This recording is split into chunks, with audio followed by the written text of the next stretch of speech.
মানুষ বেঁচে থাকা অবস্থায় কোন বাড়িতে যাইতে পারে না? বেঁচে থাকা অবস্থায় কোন বাড়িতে যেতে পারে না? বেঁচে কবরে। কবরে। হ্যাঁ। কবরকে বাড়ি বলা হয়? না, এটা তো মরার পরেই যায় মানুষ, ওইখানেই তো তার শেষ আছে। ওইখানেই তো তার শেষবার থাকে।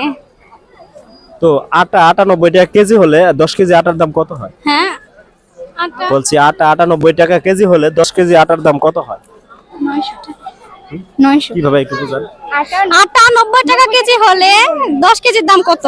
মানে আটা 90 টাকা কেজি, তার মানে এখানে 1 কেজি 90 টাকা বলে ধরা হয়েছে। হ্যাঁ। তাহলে 10 কেজি। এর সঠিক ধরে নেব? হ্যাঁ, সঠিক এটা। আচ্ছা ওকে, আপনি দুইটার মধ্যে একটা পারছেন। হ্যাঁ, তো আমরা আরেকটি কোশ্চেন চলে যাচ্ছি। 1 কেজিতে কত গ্রাম হয়? কেজিতে 1000 গ্রাম। 1000 গ্রাম। 1000 গ্রামে 1 কেজি। 1 কেজি সঠিক হ্যাঁ। না অপশন নেবেন? সঠিক আছে। সঠিক আছে। হ্যাঁ। আচ্ছা আমরা সঠিক হিসেবে নিচ্ছি। হ্যাঁ, কোন জিনিস আমাদের হাসায় আবার কাঁদায়? কোন জিনিস? মায়া। মায়া। হুম। কিভাবে বুঝান?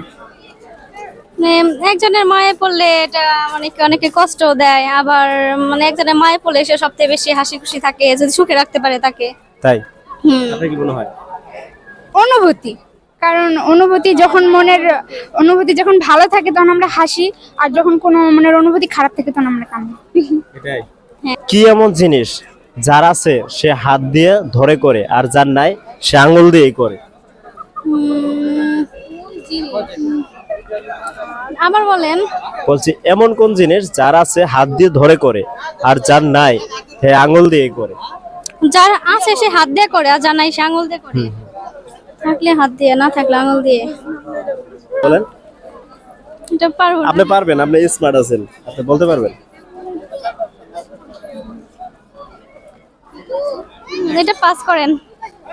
ডান পাশে 9 না বসিয়ে কিভাবে 99 লিখবেন? 99 9 সাথে 9 যোগ করে। মানে এটা বুঝান কিভাবে? 9 9 দুইটা পর পর হ্যাঁ লিখি। হ্যাঁ, যদি ডান পাশে না বসান তাহলে ডান পাশে না বসাইলে তো 99 হবে না। হবে না।